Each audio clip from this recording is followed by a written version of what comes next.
항구를 출발한 지 1시간. 해가 뜰 때쯤이 돼서야 포인트에 도착했는데요. 선생님, 요 기계는 뭐예요? 이게 양만기라고 하는 겁니다. 그물을 끌어올릴 때 쓰는 기계입니다. 한 1.5kg 정도 됩니다. 여기 부위 왔습니다. 하나, 유아. 부표를 찾는 걸로 시작된 조업. 대개는 수심 200m 바닷속에서 주로 새벽에 활동을 시작하는데요. 그 습성 때문에 미리 그물을 놓아두는 겁니다. 양방기가 돌아가고 그물이 올라오기 시작하는데요. 수심 200m 바다에서 하나 둘 모습을 드러내는 대게. 대게는 물이 차가운 2, 3월에 잡히는 것이 살도 오르고 조직도 탄탄해 가장 맛있다고 하는데요.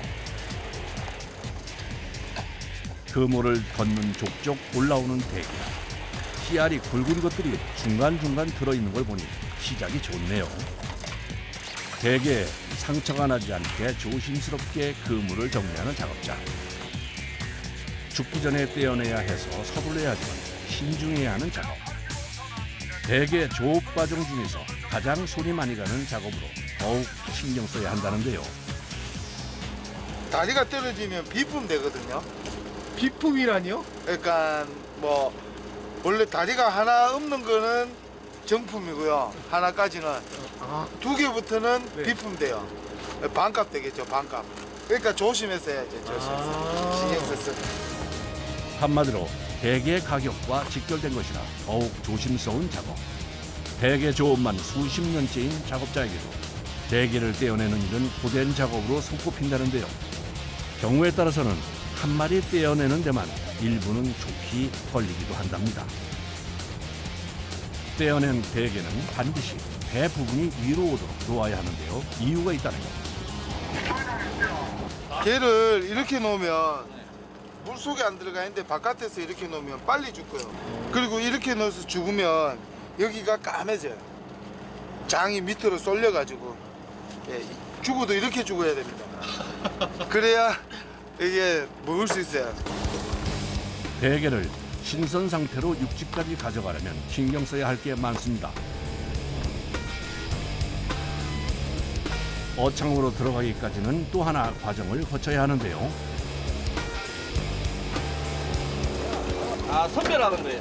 9cm입니다. 9cm. 자, 이렇게 되면 이제 방생해야 돼요. 아, 이거 9cm 뭐 딱 네. 닫혀있는데 이게 9cm인데 예, 여기 차가 여기까지 0에서 9까지 넘으면은 이제 하루통에 들어가는 거고 안 되면은 방생을 하는 거예요. 여기서 여기까지 채는데 넘잖아요. 그러면 이제 하루통에 들어가는 거고. 다 자라지 않은 대게를 바다로 보내는 건 뱃사람들만의 투자법입니다. 너무 아까운데요? 아까도 뭐 어떻게 할 수가 없죠. 우와, 잠깐만. 이건 엄청 크다. 이거 몇 센치나 돼요? 요거는 한 13cm 이야, 정도 될 겁니다. 이렇게. 이런 거 잘 없죠? 예, 잘 없어요. 야, 이렇게 보니까 차이가 정말 확연하네요. 보기 힘든 귀한 대물이네요. 대물.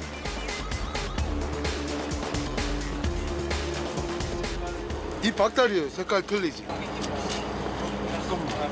약간 더 진하죠? 예, 색깔도 진하고 이렇게 들어보면 돌 같습니다. 아, 예. 일반 대게랑 기본적으로 수율이 틀리고요. 아, 여기 박달대는 90% 이상. 예, 가격 한 2배 이상 차이 나죠. 2배요? 예. 다리가 없네요. 예, 비품 박달이죠. 비품 박달. 가슴 아픕니다. 계속되는 조업. 길이가 1.5km나 되는 그물을 올리려면 좋기 3시간은 걸리는데요. 암컷이 많아가지고 파이다. 색깔부터 몸통의 모양도 좀 다르다 했는데 암컷이었네요. 대개 암컷은 올라오는 족족 다시 바다로 돌려보내는데요. 암컷이라 띄워줘야 돼요. 암컷이요? 그래야 또 잡죠. 알을 쌓아야 또. 한눈에도 다른 암개와 숙개. 우리나라에서는 어종 보호를 위해 암개는 어획이 금지되어 있습니다. 특히 산란기인 3, 4월은 알을 가득 품고 있는 때라 더욱 주의를 해야 하는데요. 계속해서 암개만 올라오는 상황. 그물을 올리고 잠깐 동안을 빼고는 거의 수확이 없는데요. 그물을 다 끌어올 때까지는 이동 불가. 어쩔 수가 없는 상황입니다. 그런데 바람마저 심상치가 않습니다. 파도도 점점 거세지는데요. 다른 선원들과 뚝 떨어져 있는 선원. 뭘 하는 걸까요? 멀미하고 있어요. 아 멀미야. 예, 배멀미. 아니 그 배 많이 타시는 분들 아니에요? 아, 온지 이틀밖에 안 됐어요. 아 이틀 되신 분이에요? 네네. 괜찮아요? 괜찮아요? 멀미 때문에. 대게잡이 신고식을 톡톡히 치르는 중입니다. 한틀 끝났다. 3시간 만에 그물 한 틀의 작업이 끝이 났는데요. 수확이 어떤가요? 한 50마리 나온 것 같아요. 아, 50마리요? 네. 많이 나온 거예요? 아니요. 밥비로 먹습니다. 이래가지고. 한 100마리 이상은 나와야죠. 되게 왜 비싸요? 동해가 겨울바다가 이렇게 호락호락하지가 않습니다. 매일 조업할 수 있고 이러면 이만큼 안 비쌀 거예요.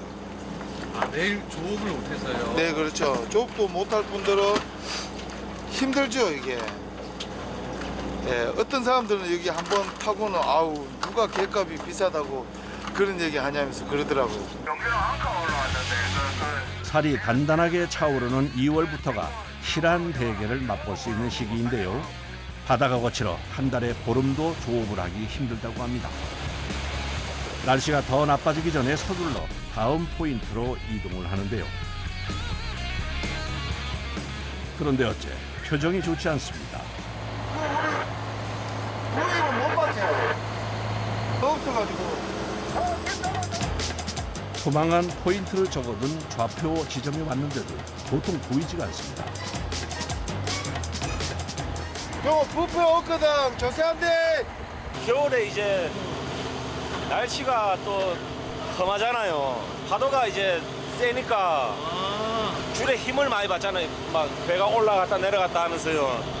그때도 한 번씩 터지는 경우가 있긴 해요. 바닥에 뭐가 걸려가지고. 부표를 잃어버린 경우 그물을 끌어올리기 위해 사용하는 도구를 조세라고 부른다고 합니다. 이 쇳덩어리를 내려서 이제 선장님이 이제 그물 깔아놓은 자리 바닥을 빡빡 긁을 거거든요. 그물을 찾을 수 있느냐 없느냐에 따라 작업의 성패가 결정되는 상황. 놓고.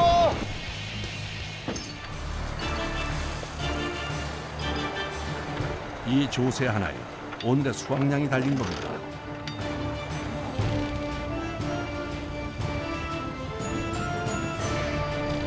조세라 걸린 거를 어떻게 하세요? 바닥 이렇게 끌고 가잖아요. 그러면 계속 가야 되는데 걸리면 배가 앞으로 안 가요. 쉽지 않은 작업.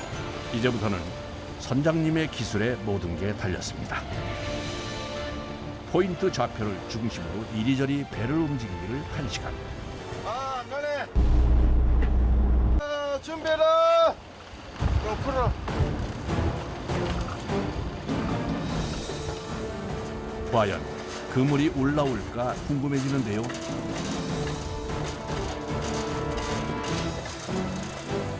드디어 모습을 드러낸 조세.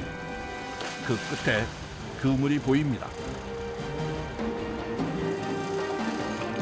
어떻게 이 쇳덩이 하나로 이 배의 그물을 꼭 집어 찾은 건지 궁금합니다. 예산을 잘 하셔야 돼요. 내 바닥에 그물에 이제 최초 토망할 때 그 위치, 그 다음에 내가 이제 만약에 잃어버렸을 때 이 지금 주위에 다른 그물들도 많잖아요. 그러니까 그 그물들 다 피해가지고 그 사이를 끌어야 되는 거죠. 한 200만 원 가까이 될 걸요. 한 틀이요? 네네. 아, 뭐 걸렸어. 기쁨도 잠시 양망기에 불청객이 걸렸습니다. 떠내려온 통발인데요. 한두 개가 아닙니다. 대게는커녕 빈 통발만 건져 올리게 된 상황.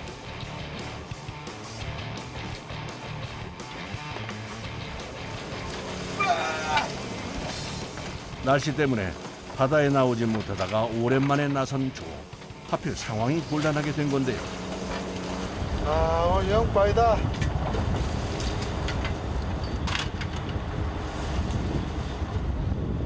아, 집에 가자. 선장님 막 국물 다 잊어먹고 이랬는데 집에 가자니까 좋아?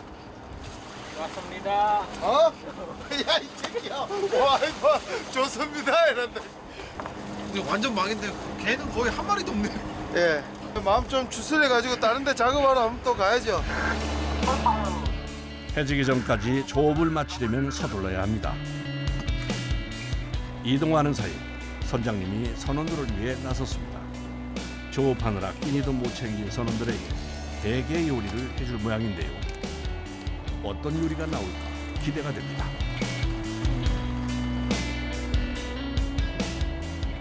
양념 하나 없이 물만 넣어서 삶은 대게. 아, 이대로도 맛있겠는데요. 남은 국물에는 라면 투하. 늦은 점심 메뉴는 시원한 대게 라면입니다. 이것 때문에 대게로 육수를 낸 건데요.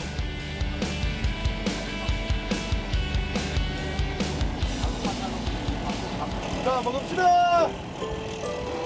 그야말로 뚝딱 차려진 한상. 변변한 반찬 하나 없지만 고된 일을 마치고 먹는 밥은 그야말로 꿀맛이 아닐까요?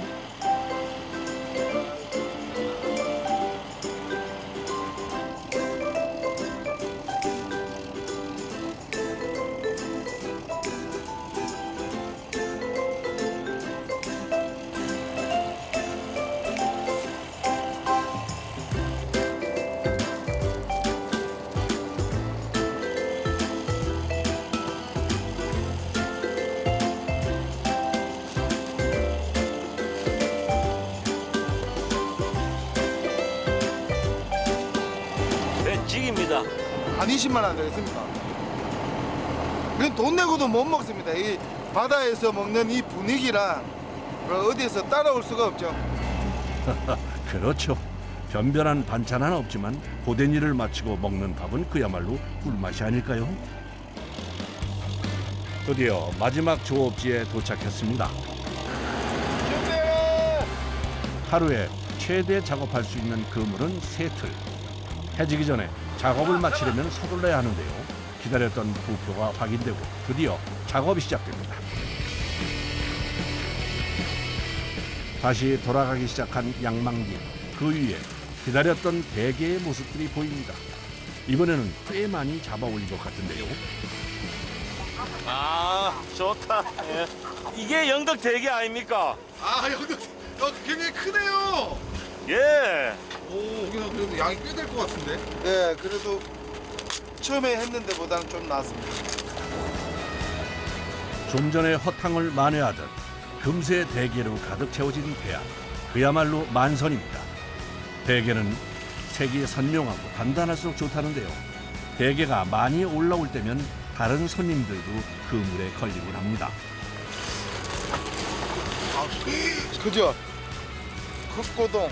우와, 크기가 어마어마하네요. 길이가 얼굴만한데요? 예, 얼굴이 큰 편이거든요. 오, 이거 뭐예요? 이거는 수가잠이라고. 여기 사투리로 수가잠이. 사장님이구나. 기름기가 많아서 되게 맛있습니다. 이제 조업이 거의 막바지에 달했습니다. 하루 조금 나오시면 몇 시간 하세요?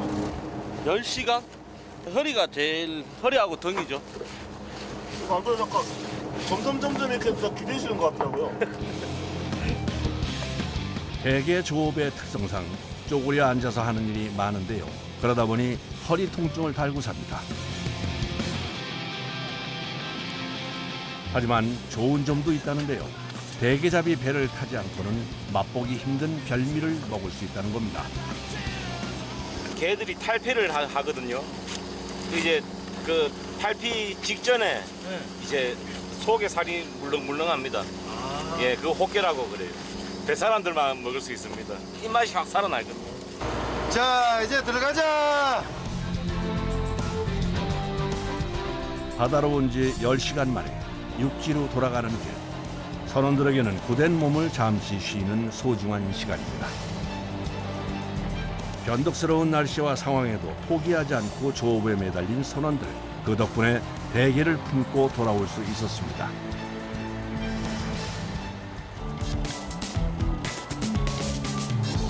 항구에 도착하자마자 다시 분주해지는 선원들. 대게 선별을 위해 준비를 서두르는데요. 신선도 유지를 위해 최대한 빠르게 작업을 해야 합니다. 대게는 크기와 상태에 따라서 4가지로 분류를 하는데요. 수율이 약한 것들. 네. 여기 습기가 하면 손님들한테 실수할 수가 있어요. 살짝만 만져도 살 비율을 안다는 선장님. 24년째 대게 조업을 하는 햇사람만의 노하우라고 합니다. 직접 집에서 다 판매를 합니다. 대게 조업과 판매를 함께해 잡은 대게는 모두 한 곳으로 모이는데요. 지방 함량이 적어 담백한 대게.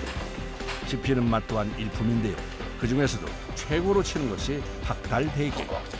크고 살이 꽉 찬 대게를 박달대게라고 부르는 겁니다. 이 박달대게 맛을 가장 잘 볼 수 있는 방법이 찜입니다. 게가 죽으면 찔려고요. 살아있는 상태에서 찌면 요 다리가 다 떨어져요.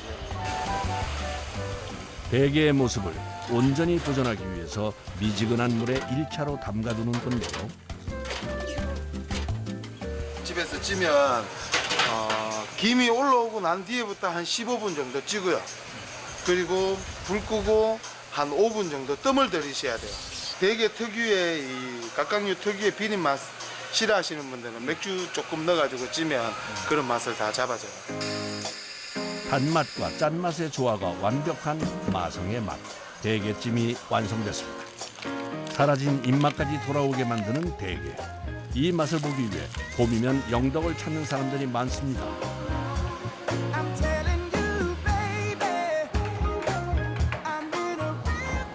대게 나왔습니다.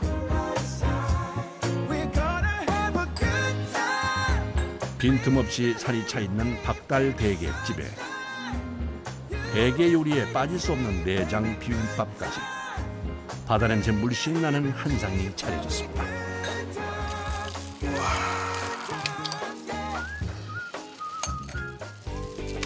대게 등장에 손과 입이 쉴 새가 없네요.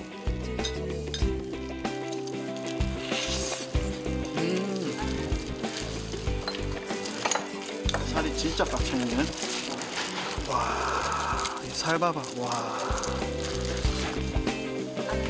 한번 먹기 시작하면 멈출 수가 없는 그야말로 마성의 맛이 난 것 같네요. 제가 요즘 입맛이 없었는데 오늘 여기 박달대게 먹고 정말 입맛이 제대로 살아나는 것 같아요. 일반 게들은 잘 빠지는데 살이 막달은 거의 안 빠져요. 그만큼 이제 속에 살이 꽉 차 있으니까 못 따라가죠. 다른 게가 막달이 그래도 이 우리나라에서는 그래도 박달이 최고라고 봐요.